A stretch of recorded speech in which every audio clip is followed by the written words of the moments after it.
23 এবং 24 আগস্ট কলকাতা কাদাপাড়া অঞ্চলে অবস্থিত বেদান্ত কলেজে অনুষ্ঠিত হলো প্রেমচাক সিলাট লিগ।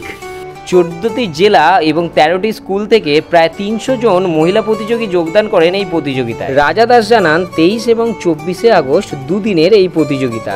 এটি একটি সিটি এবং ডিস্ট্রিক্ট লিগ। এটি প্রায় 25টি সিটিকে সাই অথরিটি সম্মতি দিয়েছেন, যার মধ্যে কলকাতা একটি।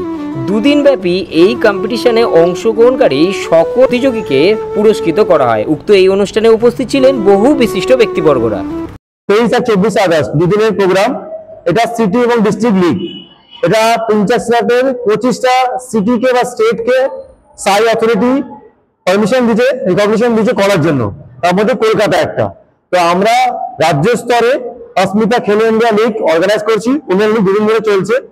প্রথম দিনে আমার টোটাল পার্টিসিপেশন হচ্ছে 300 প্লাস। 14খানা ডিস্ট্রিক্ট এবং 13খানা স্কুল দিয়ে পার্টিসিপেশন এসছে, সব মেয়েরা এসছে।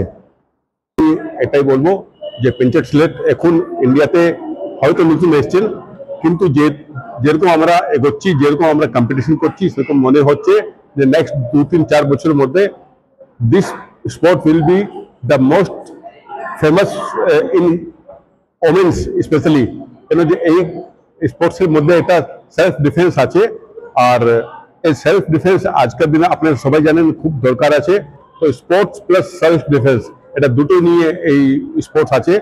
আমরা চেষ্টা করছি প্রত্যেক গার্লস স্কুল, প্রত্যেক কমিউনিটিতে পৌঁছবো, ওখানে আমরা এই স্পোর্টসকে নিয়ে যাব।